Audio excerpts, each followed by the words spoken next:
y'all, what's good, beautiful people? It's your girl Tay, and I'm here yet again with another update video. So definitely make sure you guys smash that like button, comment down below, subscribe, plus push your post notification bell button so that way anytime I upload a video, you will be notified. All right, so let's jump right into the news. I am checking.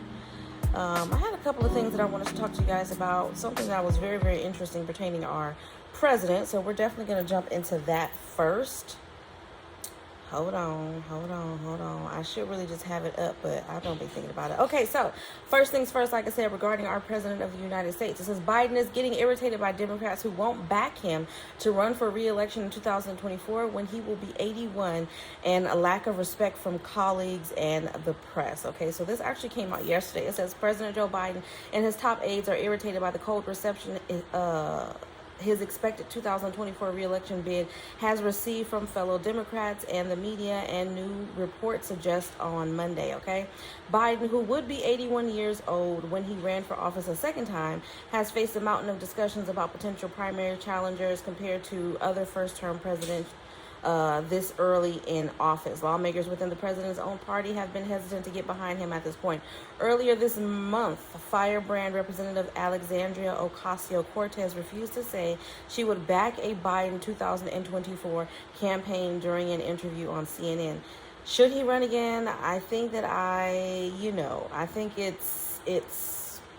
We'll take a look at it. Those are her words, verbatim is what she put in here. This is what she told, was what she said in New York, okay? But right now, we need to focus on a winning majority instead of a presidential election. West Virginia conservative Democratic senior Joe Manchin also would not tell the New York Times whether he would support Biden, brushing off the question with, "We're just trying to do our daily thing, brother," okay? So they are not feeling him. They are not feeling him. And I gotta say, I'm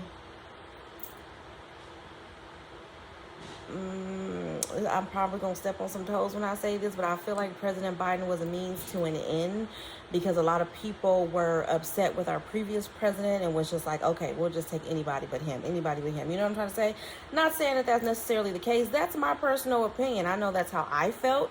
But then again, you guys know how I feel about that age, 81 years old. I feel like, just like there's a retirement age in which you should start getting Social Security, I feel like when you reach that age, you shouldn't be in politics anymore. That's just how I feel about that. Once you reach the age where you're Medicare eligible, okay, I'll say 65, I think that is it. I think you 65 and, own up, you need to use the rest of that time to just be grandma, be grandpa, or just be you, have fun, enjoy the life that you have been given. And yeah, that's it. Because I do feel like, and it's not even a feel, it's scientifically proven that everybody ages with time, and everybody's physical as well as mental capacity deteriorates with time, okay? Our bodies all degenerate on a regular basis, okay? So I do feel like at a certain age, certain things you just need to let go, okay? Certain things just you don't need to be doing anymore. And this, to me, is one of them. I can't sit here with a straight face and tell you guys that I will be voting for President Biden. I don't know who's going to be voting in 2024. You know what I mean? I hope that we get some really good candidates this time around. I would actually love to see a woman in the presidential seat. I feel like it's our time as women.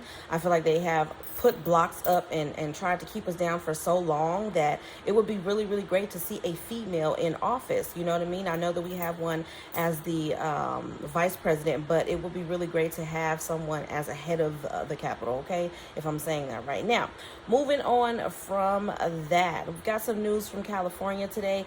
LA County to bring eviction moratorium relief to property owners, okay? Which I've been talking about this for a while. Hopefully all the other states adopt something similar to this in an effort to help property owners who have been burdened by Los Angeles County's eviction moratorium, which I need to look up and see. I believe that has expired or will expire very, very soon, but I'll update you guys on that in a different video.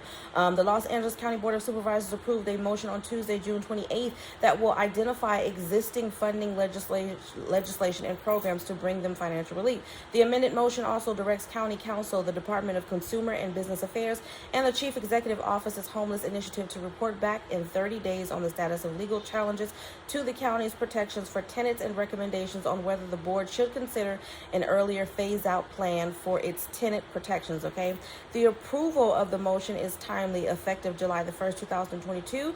The Board of Supervisors will reinstate the county's tenant protections through January of 2023. I guess I just got my Answer: for renters who are at or below 80% of the area median income. Okay, so someone says we need to do more to help property owners who have been bearing the brunt of the eviction protections our county has put in place for more than 2 years. Okay, this is coming from the supervisor, Catherine Barger. Our local economy reopened nearly 15 months ago, and work opportunities are now plentiful. I believe we are all well past the time to bring financial relief to property owners. They've had to continue making mortgage payments and have been fulfilling their financial obligations without any respite throughout the pandemic. They too deserve our support. Okay, so I 100% agree. 100% agree, but I need to do a little bit more research on that because I want to know if the eviction moratorium goes all the way up to January 2023. I'm not sure, but I definitely want to look into that, and I will definitely let you guys know.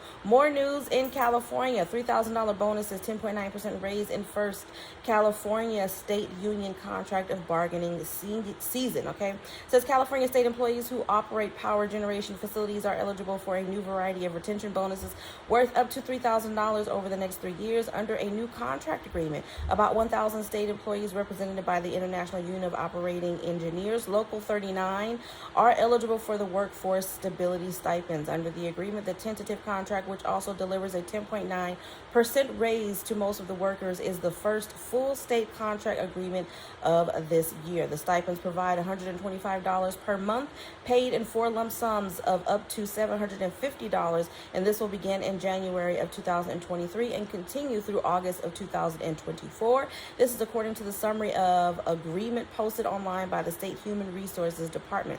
Okay, additionally, employees who are at the top of their pay scales, about 70% of the group, will receive raises of 2.5% this July, 4% next July, and another 4% the following year. The agreement also allows employees to be reimbursed for 100% of their costs if they take public transportation or if they van pool to work. Is it van pool or carpool? Van pool is what it says here, though, up to the maximum IRS limit of $280 per month, and it increases uniform and footwear allowances. It's definitely a step forward, but we will have to deal with some vacancy issues, said Union Representative Brandy Johnson. Okay, overall, it's a good agreement, and we're getting there, but we're still not done dealing with issues that impact the unit. So I wonder, how do you get these? I've always wondered, like, how do you get these state jobs? It's like, the reality is, even though the economy in their eyes is opening up and things are doing much better, and I can say that I agree, at least in California, that job opportunities are plentiful. So if you are not finding a job, you know what I mean, then I feel like for some of you, not all of you, for some of you, you're just not trying hard enough, okay?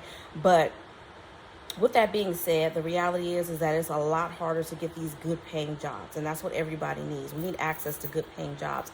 Not everybody can make a honest living and be able to support themselves and their families working from Walmart. Okay, everybody needs to be able to make a decent living. I think that they need to get it to a point where everybody in the state of California, or any state for that matter, that has a high cost of living is making the bare minimum of $4,000 a month working a job, and that's without bonuses and all of these extra stipends. Just their hourly wage comes out to $4,000 a month before taxes to allow them a little bit of breathing room, if that makes any sense. But that's just my personal opinion. Okay, hold on. And now we got some, I'm going to say idiots. I think I talked about this with you guys, but there's a lot going on. There's a lot of conversation back and forth right now regarding people terminating, voluntarily terminating their pregnancies. There is just a lot of I still don't understand. I have yet to understand why this issue is so significant. And I feel like, even though I know there are women on both sides of the fence who are giving their opinions, I feel like this is a man-led issue.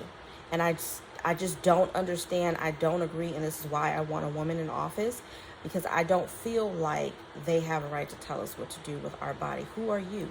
I don't feel like, I just don't agree with the fact that a person who's never had a period, who's never had to go through that painful experience, is something that we can't control, that happens to our body literally every single month. And then when we're done with that, then we got to go through menopause. Like, you just have no idea, giving birth to babies. None of that stuff is easy. Okay, giving birth to a baby is not easy. Women lose their lives, and they could be perfectly healthy. You never know. For women, having babies sometimes is like playing Russian roulette. That's the reality of the situation, because you never know which way it's going to go. It could be a perfectly healthy person who's gotten pregnant, have no complications, and they still end up passing away after delivering their baby. That happens. Okay, it's you never freaking know. But we're gonna move on from that, because that obviously irritates me. So we have more than 20 black staffers leave the Biden White House, causing concerns of Blaxit, BLAXIT.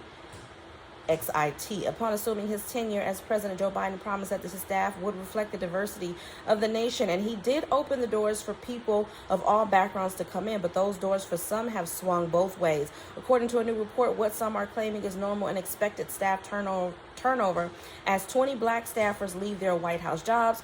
Others have dubbed the departure Blaxit, okay? In a report published by Politico 9, current and former White House staffers shared in interviews that despite some employees leaving on good terms and for family and other personal reasons, there is a climate that some other black employees find discouraging. The website quoted an unnamed staffer as saying, "They brought in a ton of black people generally to start without ever establishing an infrastructure to retain them or help them be successful. If there is no clear infrastructure on how to be successful, you become just as invisible in this space than you would if you were not in it," okay? Some people have not had the best experiences, and a lot of that has to do with the dearth of black leadership, okay? A former official agreed. Think about any workplace. Black folks need some person to go to strategize and be a mentor, and we just don't have as many folks who can be mentors to us. It is not uncommon that as the first year of an administration concludes, staff tends to depart. This administration seems to be in keeping with that tradition. The White House has seen several departures across all its staff, and former Press Secretary Jen Psaki left her post to join MSNBC, where she'll join Simone Sanders, who left Vice President Kamala Harris' staff to host a weekend show on MSNBC earlier this year. Others have also made their exit as well, including Tina Flournoy, Ashley Atine, and Vincent Evans, all senior aides for Harris. Other names include Public Engagement Aide Carissa Smith, National Security Council Senior Director Linda Edom, Deputy White House Counsel Danielle Conley, and Public Engagement Head Cedric Richmond. This is a normal time for turnover across the board in any administration, and black staff have been promoted at a higher rate than staff who are not diverse. White House Press Secretary Karine Jean-Pierre, the first black woman and LGBTQ person in the position, told Politico. Okay, so I'm not exactly sure if they're trying to say that there is an overwhelming amount of people of color that have left, and the turnover rate is seemingly higher than what it would normally be during this time of year. So I'm definitely going to keep my eye out on that. But let's move on to emergency SNAP maximum benefits for the month of July. See if there is anything else that is additional that has been added to my list. All right, so as always, I'm going to check the internet to see if we have any additional states that has been added. I am going to give you the payout dates today, because I don't think I did that yesterday. I think I just did the states that were new. So let's refresh.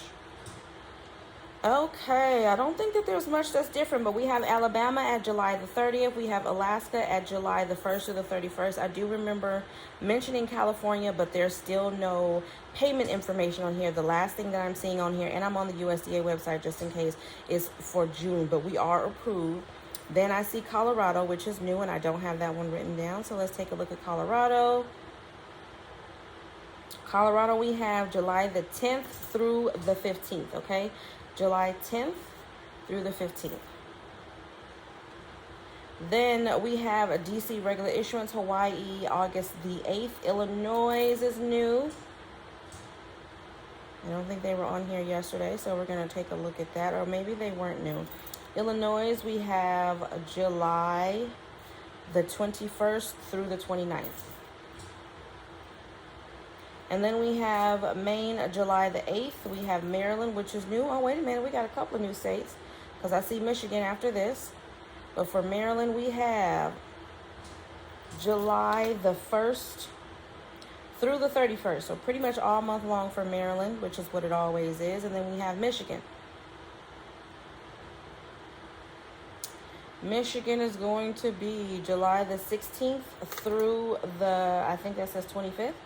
July the 16th through the 25th, yes. Then we have, what do we have? New Hampshire, July the 1st and the 15th, and then August the 19th.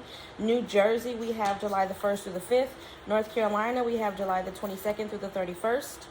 Ohio, I remember reading that, but I didn't write it down yesterday. Shame on you, Tay. Ohio, we have July the 27th.